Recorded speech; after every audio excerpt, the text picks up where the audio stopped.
Shalom. Haleluya. Bapak Ibu Saudara yang dikasihi oleh Tuhan, pertama-tama saya ucapkan selamat Hari Natal 25 Desember 2020 dan selamat menyongsong tahun baru 1 Januari 2021.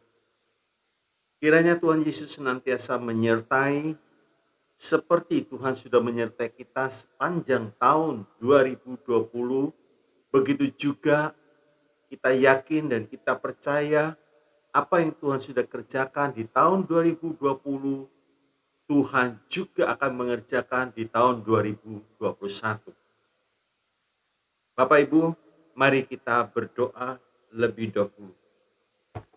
Bapa di dalam sorga, di dalam nama Tuhan Yesus, sekali lagi hamba-Mu tak henti-hentinya bersyukur untuk segala penyertaan, perlindungan, dan berkat-Mu. Sampai di penghujung tahun 2020, kami betul-betul merasakan penyertaan perlindungan-Mu yang luar biasa.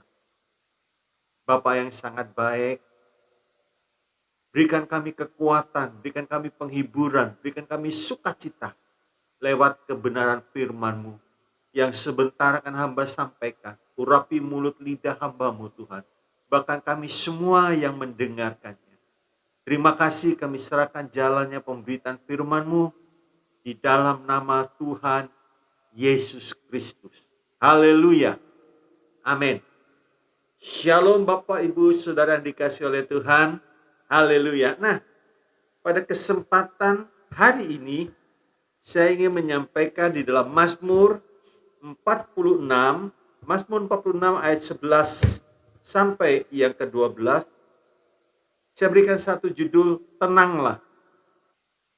Kita akan melihat Mazmur 46 ayat 11. Diamlah dan ketahuilah bahwa akulah Allah. Aku ditinggikan di antara bangsa-bangsa, ditinggikan di bumi. 12. Tuhan semesta alam menyertai kita, kota benteng kita ialah Allah Yakub, Selah. Haleluya. Bapak Ibu Saudara yang dikasihi oleh Tuhan, kalau kita melihat Mazmur 46 ayat 11 dan 12, diam, ketahuilah. Ini penting saudaraku, bahwa akulah Allah. Nanti kita akan melihat di bagian berikut ini. Kita tenang, tidak semudah seperti yang kita ucapkan, ya. Sebab kalau ada satu peristiwa terjadi secara mendadak di depan kita, reaksi manusia pada umumnya langsung bereaksi spontan, gelisah, takut, lari, dan lain sebagainya. Sebab itu kalau kita bisa diam, kita bisa tenang, maka kita bisa melihat persoalan itu dengan jernih. Nah, ini perlu kita belajar, saudaraku. Ya, di saat kita bisa diam, di saat kita bisa tenang, maka kita bisa melihat persoalan-persoalan yang datang dengan jernih. Nah, maka kita akan bisa mengerti dengan siapa kita menghadapi berbagai macam persoalan itu. Ya.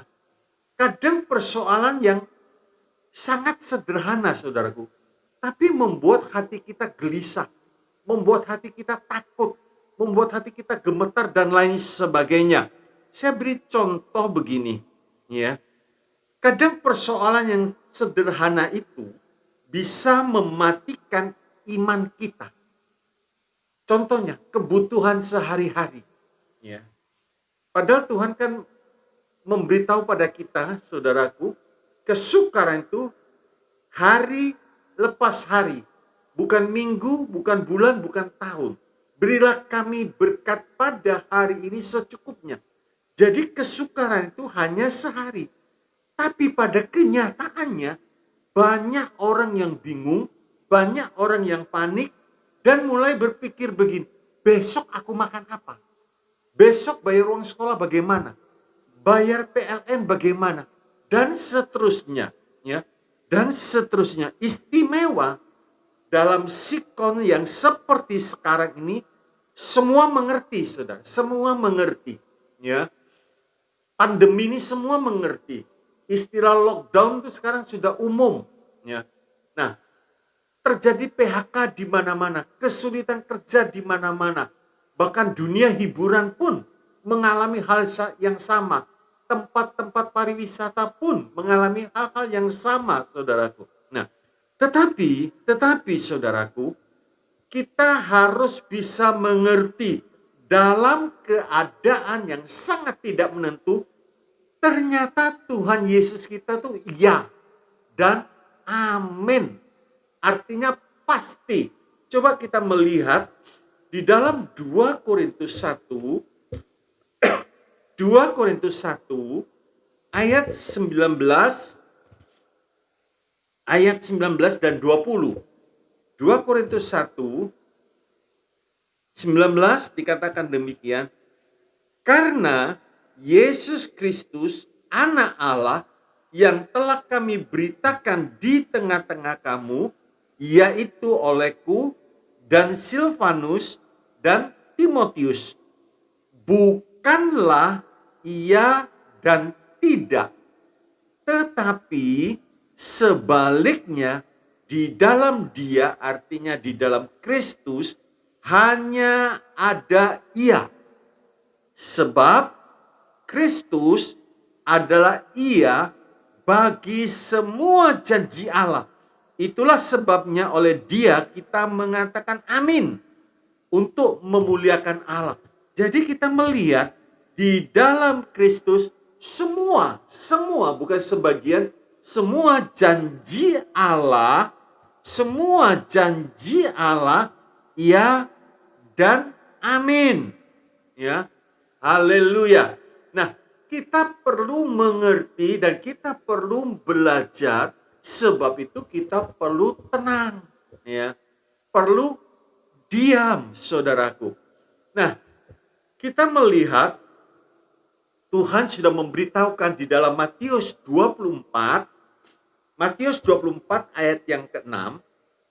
Matius 24 ayat yang ke-6 dikatakan demikian,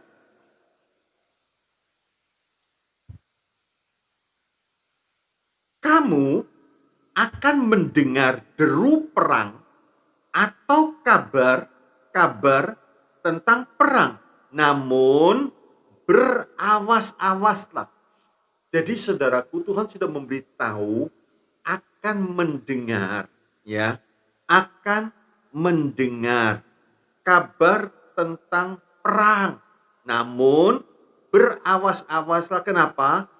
Jangan kamu gelisah. Sebab semuanya itu harus terjadi, tetapi itu belum kesudahannya. Jadi semua itu harus terjadi, artinya apa yang sudah ditulis di dalam Alkitab itu semua akan terjadi. Juga kondisi dunia seperti sekarang ini, ya.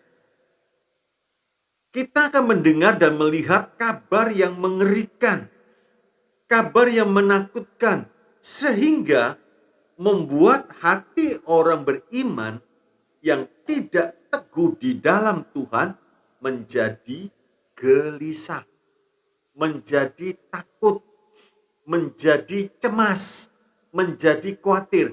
Hal-hal seperti ini jangan sampai melanda pikiran kita, sehingga membuat iman kita jadi bantut, iman kita jadi mati, tidak bertumbuh.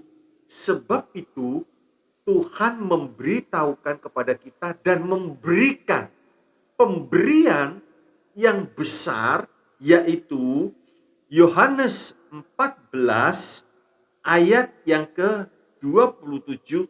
Pemberian ini diberikan kepada umatnya. Demikian firman Tuhan, damai sejahtera ku tinggalkan bagimu. Ya. Damai sejahtera kuberikan kepadamu. Dan apa yang kuberikan tidak seperti yang diberikan oleh dunia kepadamu. Janganlah gelisah dan gentar hatimu.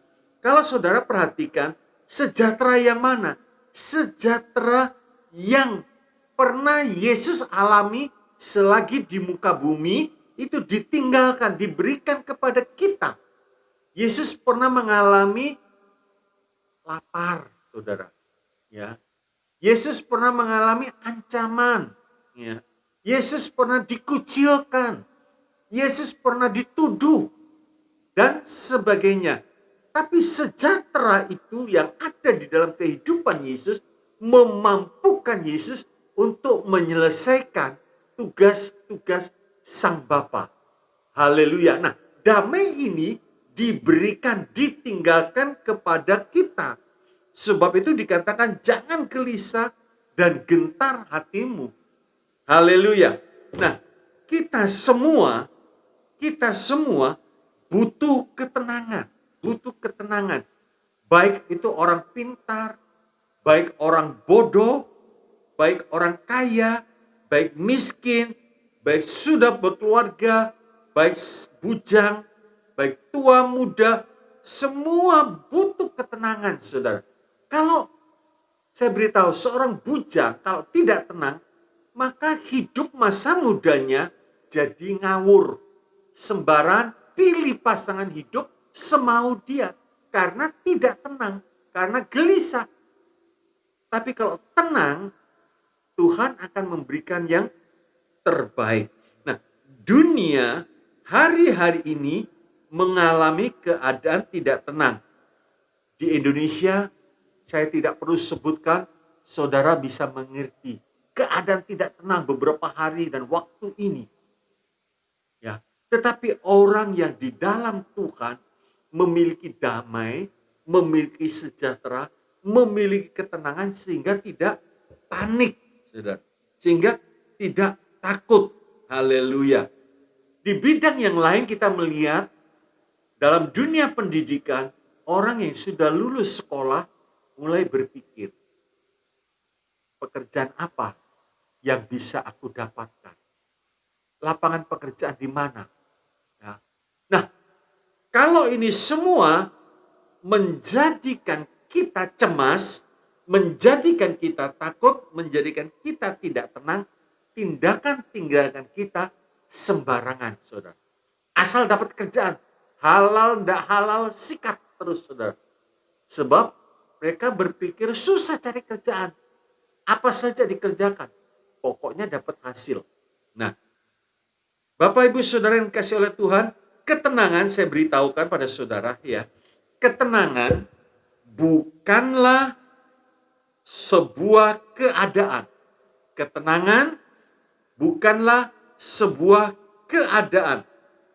Tetapi ketenangan adalah sebuah keputusan.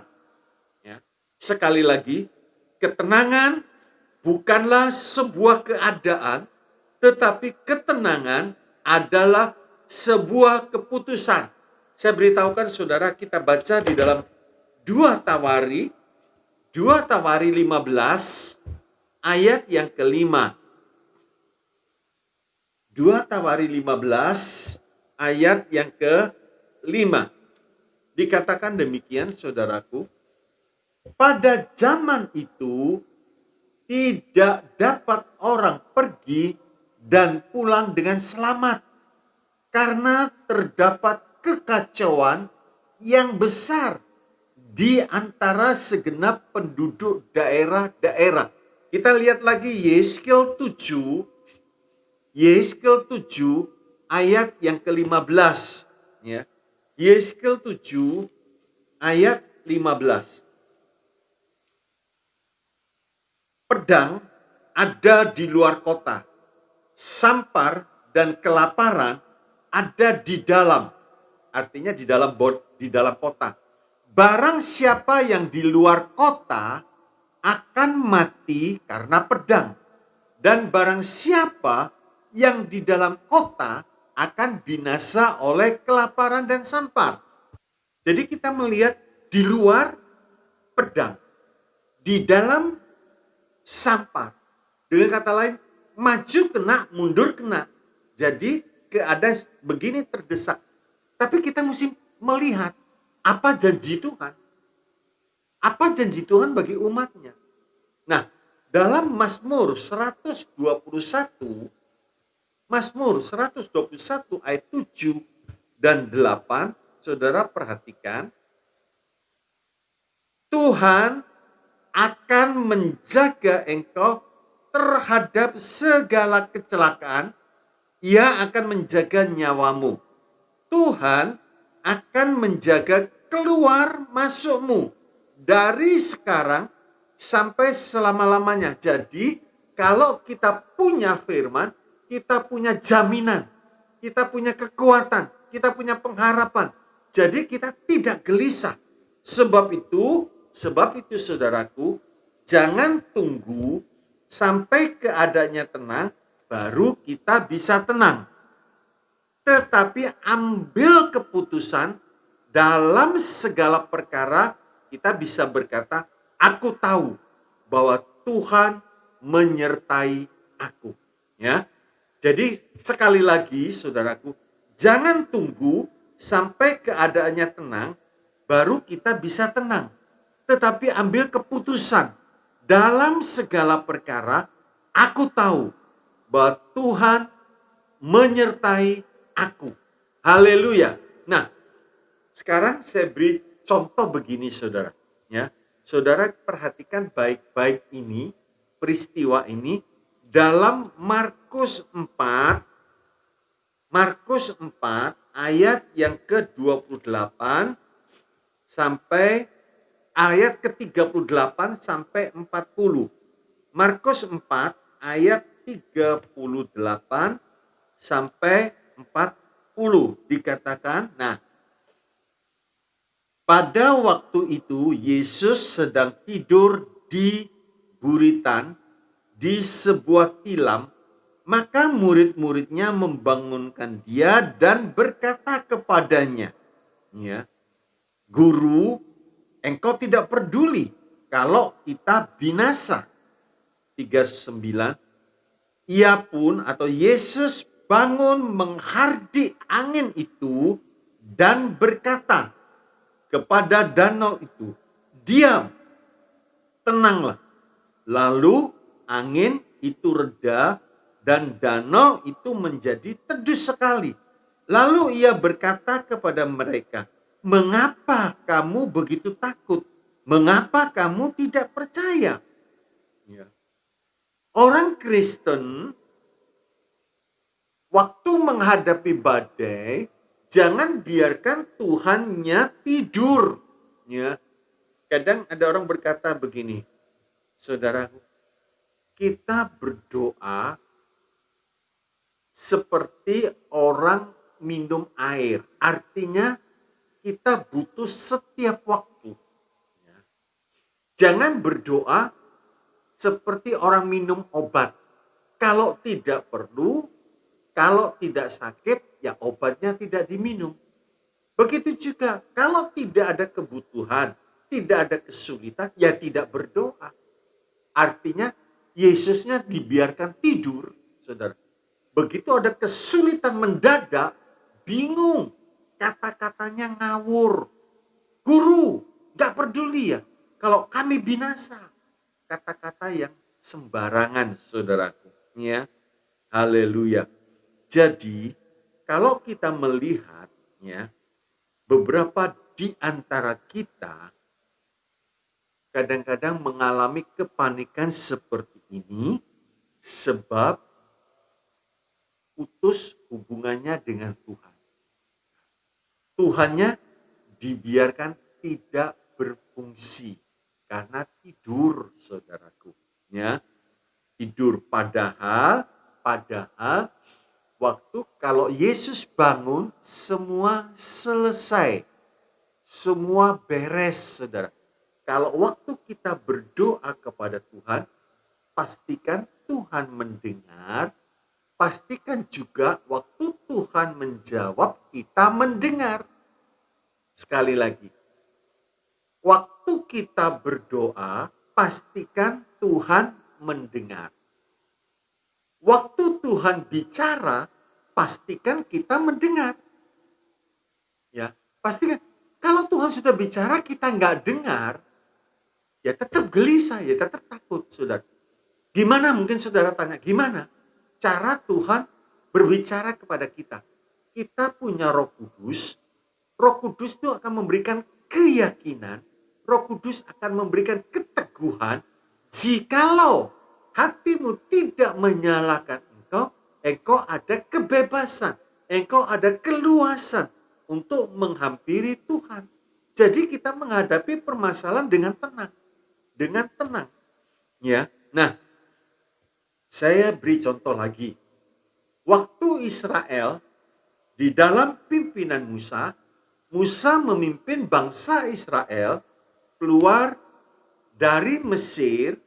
Waktu sampai di tepi Laut Kolsom, Musa mengalami kesukaran, Israel pun mengalami kesukaran. Tapi reaksinya berbeda. Kalau Israel berkata di dalam Keluaran 14 ayat 10, Keluaran 14 ayat 10 dikatakan demikian.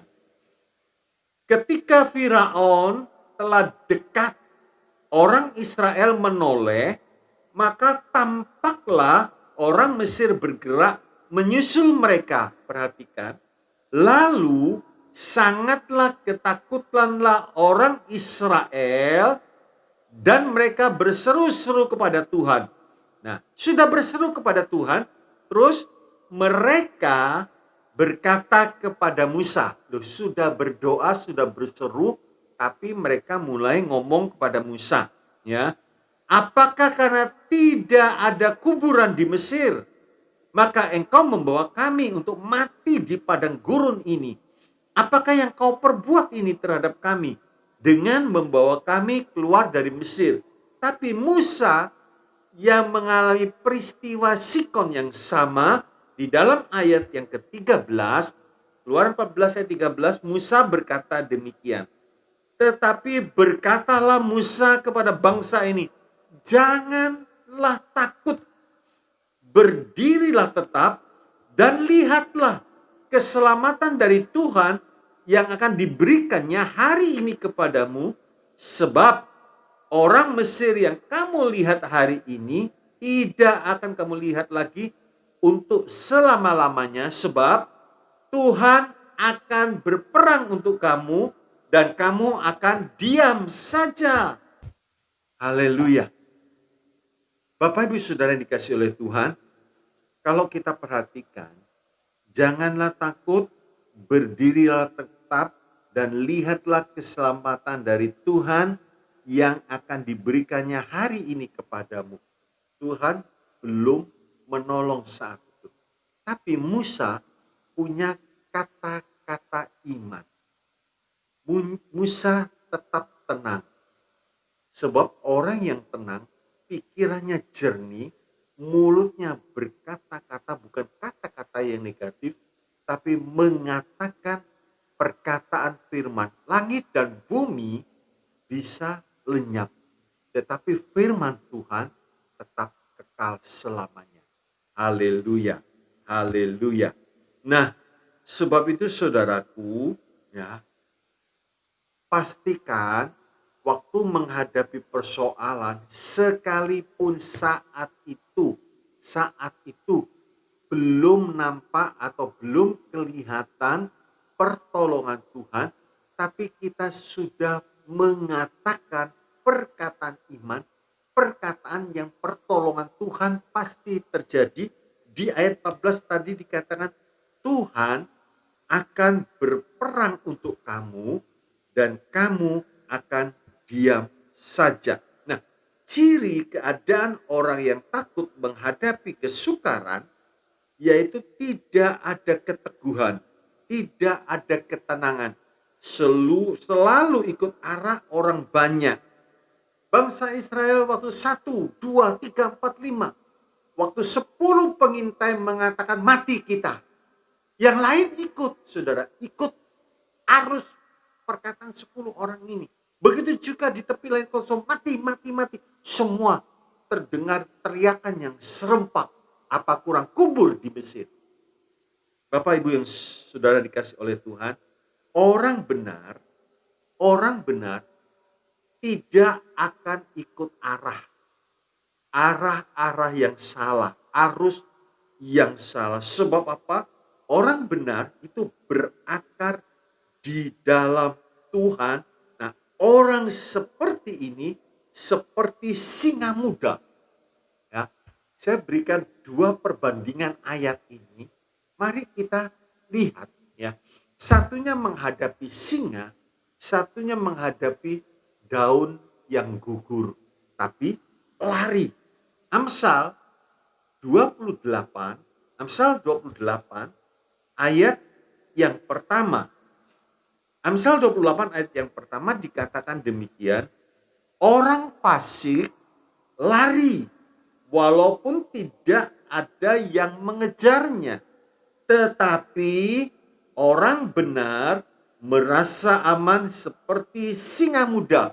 Nah, saya berikan saudara Imamat 26 ayat 36 dan 37. Ya. Imamat 26 ayat 36. Dan mengenai mereka yang masih tinggal hidup dari antaramu, aku akan mendatangkan kecemasan ke dalam hati mereka di dalam negeri-negeri musuh mereka, sehingga bunyi daun yang ditiupkan angin pun akan mengejar mereka, dan mereka akan lari seperti orang lari menjauhi pedang, dan mereka akan rebah, sungguh pun tidak ada orang yang mengejarnya. Dan mereka akan jatuh tersandung, seorang kepada seorang, seolah-olah hendak menjauhi pedang. Sungguh pun yang mengejarnya tidak ada, dan kamu tidak akan dapat bertahan di hadapan musuh-musuh. Saudara perhatikan, bunyi daun, udah lari saudaraku, udah lari. Haleluya, haleluya. Nah, di dalam menghadapi Sikon seperti sekarang ini, saudaraku, rata-rata. Tapi kita di luar rata-rata. Kalau rata-rata orang takut, gelisah, bingung, kita lebih dari itu. Coba kita lihat Ulangan 31 ayat yang ke-6. Ya. Ulangan 31 ayat yang ke-6. Ya. Dikatakan demikian. Kuatkanlah dan teguhkanlah hatimu. Kuat, teguhkan hatimu. Janganlah takut dan janganlah gemetar karena mereka. Nah, kenapa? Sebab Tuhan Allahmu, dialah yang berjalan menyertai engkau. Ia tidak akan membiarkan engkau dan tidak akan meninggalkan engkau. Amin. Amin, saudara. Tidak akan membiarkan kita dan tidak akan meninggalkan kita. Ini satu jaminan. Kalau dalam kesukaran kita digandeng seorang konglomerat nomor 1 di dunia ini, kita tidak takut mati kelaparan, saudara. Gak takut. Itu secara jasmani. Yang menggandeng kita, ya, dia berkata tidak meninggalkan. Dia pemilik surga, bumi dan segala isinya, kepunyaan Tuhan. Haleluya. Jangan takut, jangan gemetar, saudaraku. Ya, kita mesti mempraktekkan ayat-ayat firman Tuhan yang sudah kita pernah dengar, yang kita sudah mengerti. Praktekkan di saat-saat kita menghadapi kesukaran dan lihat bahwa janji-janji Tuhan ya dan amin. Tadi kita sudah baca di dalam 2 Korintus 1, 19-20, di dalam Tuhan ya dan amin untuk seluruh janji-janji Allah di dalam Kristus. Haleluya.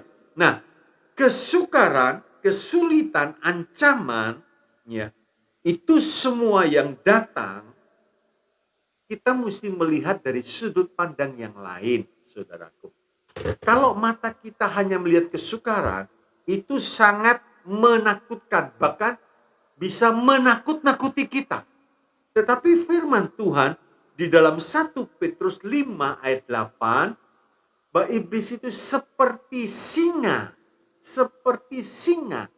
Kita nggak perlu takut, saudaraku. Ya, sebab penjagaan perlindungan Tuhan sangat-sangat teliti.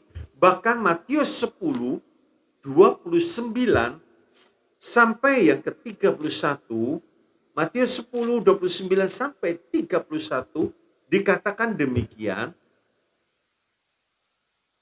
bukankah burung pipit dijual 2 ekor seduit, namun seekor pun daripadanya tidak akan jatuh ke bumi di luar kehendak Bapakmu dan kamu. Nah, dan kamu.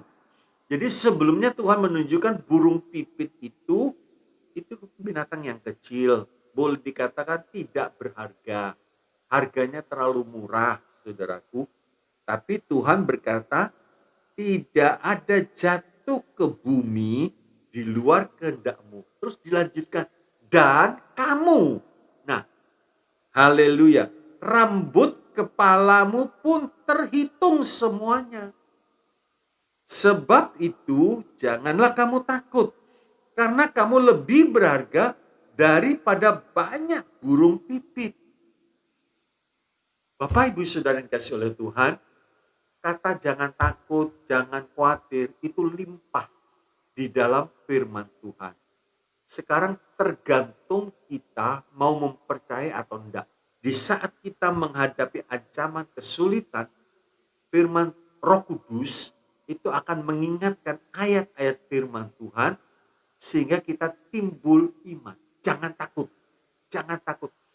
Nah, kita bisa mempraktekkan, kita bisa mengatakan, aku tidak takut, aku tidak khawatir, sebab Tuhan yang berjanji kepadaku. Haleluya, haleluya. Nah, sebab itu saudaraku, jangan izinkan setan yang sebagai pencuri mencuri iman kita, terus dia menitipkan kecemasan, kekhawatiran, ketakutan. Dia mencuri iman kita, terus dia titip di dalam kehidupan ini kecemasan, kekhawatiran, ketakutan. Iman sudah dicuri. Terus sisanya setan nitip. Nah, ini kita yang rugi, saudara. Kita yang rugi. Bapak, Ibu, Saudara yang dikasihi oleh Tuhan, dalam Yohanes 10 ayat 10a, Yohanes 10 ayat 10a dikatakan setan itu datang sebagai pencuri untuk mencuri, membunuh, dan membinasakan. Itu dia setan, saudara. Ya, mencuri. Kalau seorang pencuri datang ke rumah, dia tidak mungkin mencuri piring, dia tidak mungkin mencuri sendok, mencuri bantal, mencuri baju. Gak mungkin, saudara. Pasti yang dia curi barang yang sangat berharga, yang mahal dan mudah dibawa. Begitu juga kalau setan datang, dia mencuri barang yang berharga. Apa? Iman. Dengan menimbulkan ketakutan, kecemasan, kekhawatiran.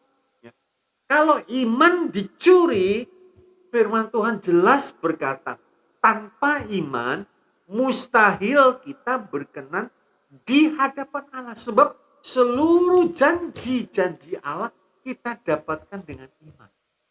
Nah, kalau setan curi iman kita, habis. Sisanya apa? Dititipi khawatir, dititipi cemas, dan lain sebagainya. Terakhir, dia mulai membunuh, dia mulai membinasakan dengan tuduhan-tuduhan. Seperti yang terjadi kepada Yudas. Akhirnya dia bunuh diri. Seorang yang bunuh diri, alasan apapun, terjun bebas ke neraka. Alasan apapun. Seorang yang membunuh dirinya sendiri, terjun bebas ke neraka. Ya, sebab itu saudaraku, kesukaran, kesulitan itu memang menakut-nakuti. Oh awas, ini sukar, ini sulit, kamu lihat, dan seterusnya. Jadi singa mengaum, aum, menakuti saudara. Dan setan itu sifatnya mencuri, membunuh, dan binasakan. Ingat, yang dicuri iman kita. Terus kalau iman sudah dicuri, setan nitip kecemasan, ketakutan, kekhawatiran, kegelisahan, dan seterusnya. Sampai akhirnya setan bisa membunuh dan membinasakan. Selesai sudah. Haleluya. Sebab itu kalau setiap kita menghadapi hal-hal yang buruk, saudaraku, setan mulai menanamkan sesuatu pikiran-pikiran yang negatif. Mana buktinya Tuhan, tolong? Ayo, sudah berapa lama kamu berdoa? Mana buktinya? Nah, ya kan? Ya kan? Buktinya kamu berdoa, pekerjaan kamu belum bangkit. Buktinya kamu berdoa, kesehatan kamu belum sembuh. Bukan tidak, saudara ya. Belum sembuh. Kalau pikiran-pikiran seperti ini, kita harus berani mengucapkan firman Tuhan seperti pada waktu Tuhan Yesus dicobai oleh iblis. Ada tertulis. Nah, itu kuat, saudara. Ya, firman Tuhan sebagai pedang. Sebagai pedang. Jadi, di saat setan menampilkan pikiran-pikiran negatif, mana buktinya? Kamu susah kan? Kamu menderita kan? Mana Tuhanmu? Ya, seperti Daud mengatakan, di mana Tuhanmu? Di mana Tuhanmu? Sepertinya Tuhan sedang berdiam diri. Tetapi mata iman kita, mulut kita, dekat mulutmu ada perkataan iman, kita mesti berkata, kalau Allah di pihak kita, siapa lawan kita? Kalau Bapa di surga memberikan anaknya yang tunggal, masakan dia tidak memberikan yang lain? Nah, kita katakan, saudara, sampai iman kita bangkit dan kita punya kepercayaan, keteguhan, segala perkara dapat kutanggung di dalam Dia yang memberikan kekuatan kepadaku. Haleluya. Dengan Allah kita sanggup melakukan perbuatan-perbuatan yang gagah perkasa. Nah, sekarang begini saudara, mengapa hal-hal yang buruk itu sampai terjadi? Mengapa hal-hal yang buruk itu sampai terjadi? Karena kita ini khawatir. Nah, khawatir itu kan sesuatu yang belum terjadi, tetapi sudah dipikirkan. Ya, sudah direnungkan. Seperti kitab Ayub 3 ayat 25, apa yang kukhawatirkan itu yang terjadi. Terus dilanjutkan di Ayub 3 ayat yang ke-26. Saudara perhatikan, setelah Ayub 3:25 dikatakan, apa yang kutakutkan, kukhawatirkan itu yang terjadi. Nah, aku tidak mendapat ketenangan dan ketentraman. Aku tidak mendapat istirahat, tetapi gelisah yang timbul. Sebab apa? Khawatir. Orang yang khawatir mustahil bisa tenang, mustahil bisa tentram, mustahil bisa tidur dengan enak, saudaraku. Kegelisahan terus timbul. Sebab itu firman Tuhan mengatakan Ayub 3:25, ya, apa yang kukhawatirkan, apa yang kucemaskan itu yang terjadi. Terus ayat 26, orang seperti ini tidak tenang, tidak tentram, tidak bisa istirahat. Haleluya. Ya. Haleluya. Percayalah saudaraku, percayalah. Ya, percaya. Nah, kalau kita melihat, ya tadi kan saya mengapa hal yang buruk itu sampai terjadi.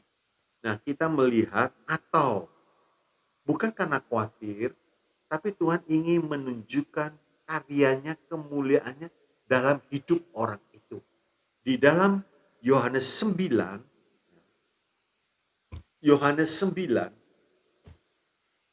ayat 2 dan 3. Yohanes 9 ayat 2 dan 3, murid-muridnya bertanya kepadanya, "Rabi, siapakah yang berbuat dosa? Orang ini sendiri atau orang tuanya? Sehingga ia dilahirkan buta." Muridnya tanya, "Duh, kok lahir buta? Siapa yang berdosa? Orang ini atau orang tuanya?" Tapi apa jawab Tuhan? Saya bacakan ayat ketiga di dalam King James Indonesia, dikatakan demikian. Yesus menjawab, nah, bukan orang ini atau orang tuanya yang berdosa, tetapi supaya pekerjaan-pekerjaan Allah dapat dinyatakan di dalam Dia. Haleluya. Di saat saudara mengalami keadaan terjepit, ya, putus asa mungkin, orang berbuat, nah dia kejepit kan. Tapi ingat, justru karya Allah, pekerjaan Allah dinyatakan lewat kesukaran ini, saudaraku. Oh haleluya. Yusuf ditekan habis-habisan. Yusuf ditekan habis-habisan. Tapi karya Allah dinyatakan. Oh haleluya. Nah, dan percayalah Bapak, Ibu, Saudara semuanya, semua yang terjadi pasti tidak akan melebihi kekuatan kita. Sebab itu kita bersyukur. Haleluya. Haleluya, bersyukur. Sebab tidak akan pernah lebih dari kekuatan kita. Apa yang sedang terjadi, ya. Tadi saya katakan, mengapa hal-hal yang buruk ini sampai terjadi? Bisa karena kekhawatiran kita, ketakutan sehingga hilang ketenangan, ketentraman, tidur nggak bisa, gelisah dan lain sebagainya. Atau Tuhan ingin menunjukkan kuasanya, karyanya dalam hidup orang itu, sehingga orang melihat orang itu dan memuliakan Tuhan. Nah, memang saudaraku, ya, hal-hal seperti ini bisa saja terjadi. Nah, kita coba melihat, ya, kita coba melihat di dalam kitab Daniel 6 ayat 7 dan 8. Ya, Daniel 6 ayat 7 dan 8. Waktu itu saudaraku, keluar satu perintah, ya, keluar satu ketetapan bahwa tidak boleh orang minta sesuatu kecuali kepada sang raja, ya. Di dalam Daniel 6 ayat 7 dan 8. Kemudian bergegas-gegaslah para pejabat tinggi dan wakil raja itu menghadap raja serta berkata, "Ya Raja Darius, kekalah hidup tuanku." 8. Semua pejabat tinggi kerajaan ini, semua penguasa dan wakil raja, para menteri dan bupati telah mufakat supaya dikeluarkan kiranya suatu penetapan raja dan ditetapkan suatu larangan agar barang siapa yang dalam 30 hari menyampaikan permohonan kepada salah satu dewa,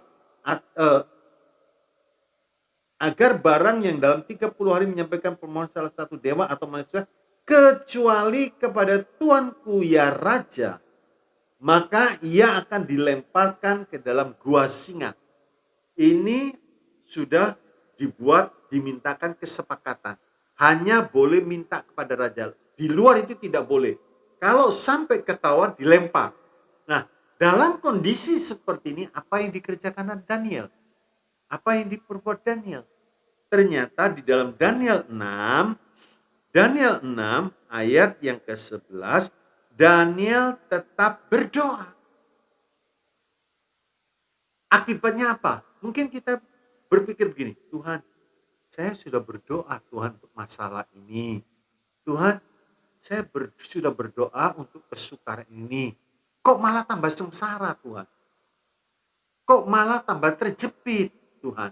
Nah, Daniel berdoa, tetap berdoa, sehari 3 kali dia membuka jendelanya ke arah kiblat Yerusalem. Dia berdoa. Mungkin kita bertanya, loh, kalau orang berdoa mengharapkan pertolongan Tuhan, kenapa Tuhan belum menjawab? Bahkan langsung dibawa ke gua singa. Bapak, Ibu, Saudara yang dikasihi oleh Tuhan, ini baru awal. Belum ke akhir, kecuali Daniel dilempar terus dimakan oleh singa, selesai. Daniel pada waktu itu diangkat, dilempar. Nah, akhirnya apa? Singanya nggak mau makan, saudara. Belum pernah terjadi manusia jatuh di kandang singa terus bisa hidup. Belum pernah terjadi. Sebab dalam ayat ini belum akhir. Ini awal. Sebab itu kita bisa berkata, segala perkara jadi kebaikan, kebajikan bagi orang yang bisa mengasihi Tuhan.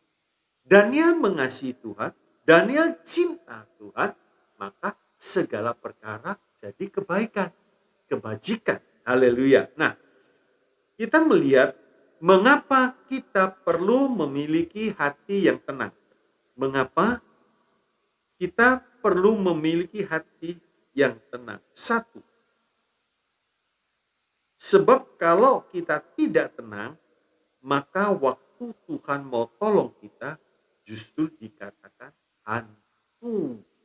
Nah, ya, mengapa kita perlu memiliki hati yang tenang? Sebab kalau kita tidak tenang, maka waktu Tuhan mau tolong kita, justru dikatakan hantu. Dalam Matius 14 ayat 26 sampai 27. Sekarang kita baca Markus 6 ayat 49, Markus 6 49 sampai 51, ya. Markus 6 ayat 49 sampai 51 dikatakan demikian. Ketika mereka melihat dia berjalan di atas air, mereka mengira bahwa ia adalah hantu. Lalu mereka berteriak-teriak. Sebab mereka semua melihat dia dan mereka pun sangat terkejut.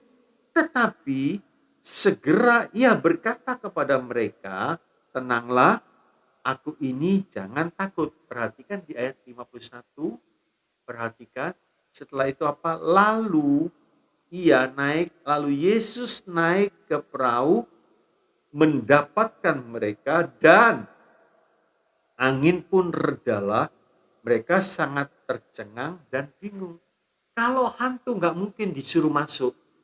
Tapi waktu tenang, tenanglah. Baru dia melihat Yesus. Nah, kalau Yesus masuk di dalam persoalan kita, semua jadi beres. Semua jadi selesai. Kalau ketakutan, hantu. Padahal Tuhan yang datang dikira hantu. Kalau hantu kita tidak mau terima. Haleluya. Yang kedua, Yesaya 30 ayat 15 sampai yang ke-16. Dalam tinggal tenang dan percaya terletak kekuatan kita.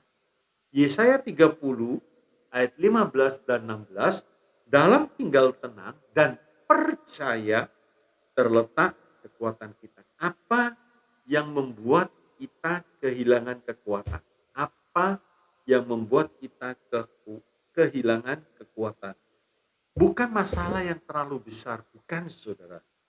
Bukan masalah terlalu banyak, bukan. Tetapi kita ini enggan atau enggak mau untuk tinggal diam. Kalau orang Jawa bilang sakarepe dhewe, semau-maunya sendiri. Menghadapi persoalan itu semau-maunya sendiri, sakarepe dhewe. Kalau kita tinggal diam, tinggal tenang dan percaya, artinya seluruh permasalahan, seluruh beban persoalan itu kita tenang, percaya, artinya kita serahkan kepada Tuhan, kita beroleh kekuatan. kita beroleh kemenangan. Nah, haleluya, haleluya. Dalam Mazmur 27 ayat 4, satu hal, coba kita baca saja saudaraku. Mazmur 27 ayat 4, 5, dan 6. Ya. Mazmur 27 ayat 4, 5, dan 6. Satu hal telah kuminta kepada Tuhan, itulah yang kuingini. Diam di rumah Tuhan seumur hidupku, menyaksikan kemurahan Tuhan dan menikmati baiknya. 5. Sebab ia melindungi aku dalam pondoknya pada waktu bahaya. Ia menyembunyikan aku dalam persembunyian di kemahnya. Ia mengangkat aku ke atas gunung batu. 6. Maka sekarang tegaklah kepalaku, ya, mengatasi musuhku sekeliling aku. Dalam kemahnya aku mau mempersembahkan korban dengan sorak-sorai. Aku mau menyanyi dan bermazmur bagi Tuhan. Ya, jadi kita melihat saudaraku, bisakah kita menyaksikan kemurahan Tuhan dan menikmati baiknya? Tubuh ini bait Allah. Coba saudara perhatikan, lihat. Iya, saya masih bisa bernapas. Saya masih bisa bergerak. Sebab itu ingatlah akan perbuatan-perbuatan ajaibnya. Jadi apa yang terjadi dalam hidup kita, kita ini diciptakan menurut gambar dan rupa Allah. Dalam kehidupan ini beberapa kali kita mengalami nyaris, mengalami bahaya, jalan buntu dan lain sebagainya. Tetapi perlindungan Tuhan pada kita sempurna. Sebab itu kita bisa tegak mengatasi kesukaran yang terjadi dalam hidup ini. Yang ketiga, Kisah 11 ayat 2 dan 3. Itu waktu itu terjadi keributan. Petrus dituduh, kenapa kamu datang ke orang yang tidak bersunat dan lain sebagainya. Tapi satu hal yang indah saudaraku, di tengah-tengah keadaan beda pendapat seperti ini, Petrus menjelaskan dengan ramah, ya, menjelaskan dengan baik saudaraku. Haleluya. Petrus menjelaskan segala sesuatu berturut-turut. Ya. Kalau saudara nanti baca Kisah 11 ayat 2 dan 3, ya. Di dalam Kisah 11 ayat 2 dan 3,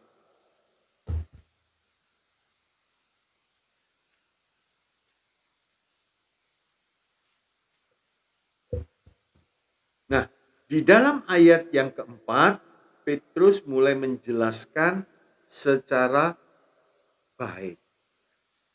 Dan di ayat 18, Kisah 11, 18 dikatakan, ketika mereka mendengar hal itu, mereka menjadi tenang, lalu memuliakan Allah. Katanya, jadi kepada bangsa-bangsa lain juga Allah mengaruniakan pertobatan yang memimpin kepada hidup. Berapa sering, ya, persoalan kita tidak bisa selesai, bahkan timbul keributan. Sebab apa saudaraku? Terjadi silang pendapat, terus kita sendiri emosi, tidak mau menjelaskan secara rinci, tapi emosi. Dalam Amsal 15 ayat 1, ya, Amsal 15 ayat yang pertama dikatakan demikian. Jawaban yang lemah lembut meredakan kegeraman, tetapi perkataan yang pedas membangkitkan marah. Haleluya, haleluya. Kalau hati kita tenang, kita bisa bukan begitu. Nah, begini loh ceritanya. Nah, diceritakan satu. Akhirnya setelah tenang, mereka semua memuliakan Tuhan. Coba waktu orang itu dituduh, ditekan, terus orang itu nggak berjaga-jaga, timbul emosi, timbul pertengkaran. Ya, lanjut. Di dalam Ayub 3 yang keempat, Ayub 3 25-26, tanpa ketenangan banyak keputusan yang salah kita ambil.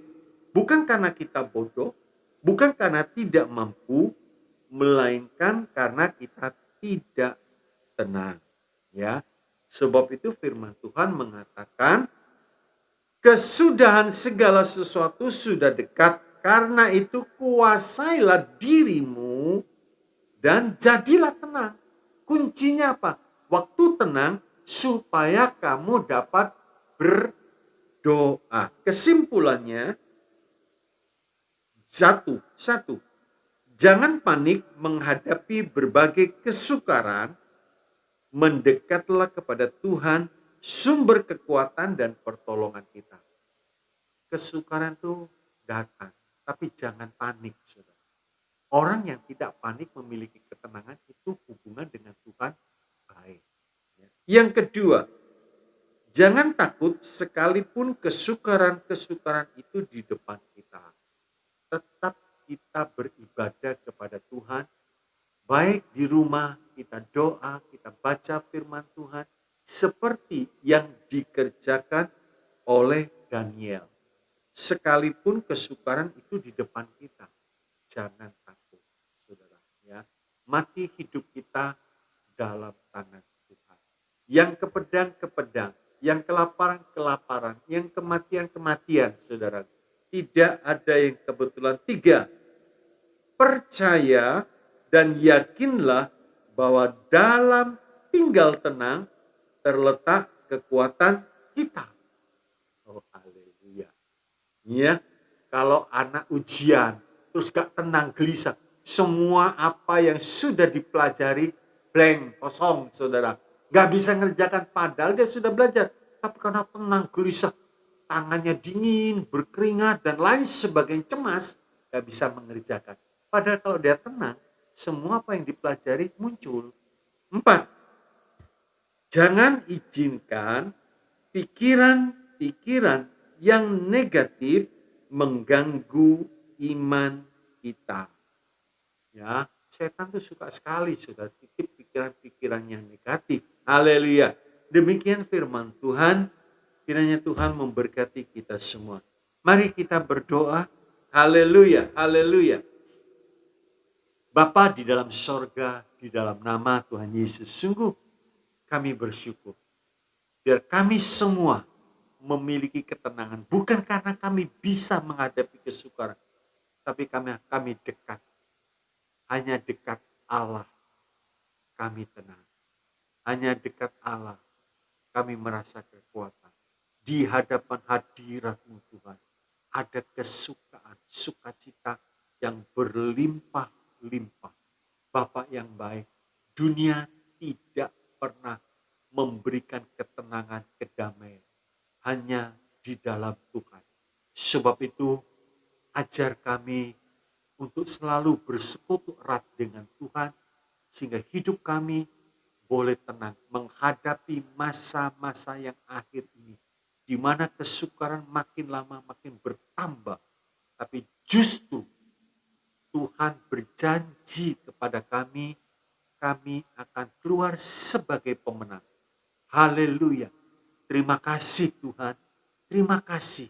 Berkati semua yang mendengarkan, apapun yang sedang dialami, kesulitan, kesukaran yang sedang dialami oleh umat-Mu, biar mereka belajar tenang, supaya boleh melihat, mengalami setiap janji-janji Tuhan, yang Tuhan sudah tuliskan, yang Tuhan sudah berikan kepada kami, biar kami boleh menerima dengan iman setiap janji-janji-Mu. Sebab janji-janji Tuhan adalah iya di dalam Kristus. Oh, terima kasih. Terima kasih. Berkati Tuhan rumah tangga umat-Mu. Berkati pekerjaannya Tuhan. Kami percaya kalau Tuhan memberkati Ishak di masa yang sulit, waktu Ishak menabur, menuai 100 kali ganda. Engkau juga sanggup memberkati umat-Mu hari-hari yang sulit ini Tuhan. Kami percaya Tuhan sanggup memberkati. Berkati rumah tangga, berkati pekerjaan, berkati keuangannya, berkati masa mudanya, berkati kesehatannya, berkati pelayanannya Tuhan. Terima kasih, terpujilah nama-Mu. Dalam nama Tuhan Yesus, hamba-Mu bersyukur dan hamba-Mu berserah. Mari umat Tuhan, kita mau angkat tangan. Umat Tuhan yang terkasih, terimalah saat ini berkat kasih dari Allah Bapa, damai sejahtera, sukacita dan anugerah dari Tuhan kita Yesus Kristus. Kuat kuasa di dalam persekutuan Allah Roh Kudus, limpah dengan karunia-karunia roh dan buah roh, menyertai perjalanan hidup kami. Sekalipun saat ini mungkin kami sedang berjalan di lembah-lembah kekelaman, di lembah-lembah bayang maut, tapi kami tidak takut, kami tidak gentar. Sebab Tuhan menyertai kami. Bahkan Engkau membaringkan kami di padang rumput yang hijau, membawa kami di air yang tenang. Terpujilah nama Tuhan. Dalam nama Tuhan Yesus, berkat ini diberikan. Haleluya. Amin.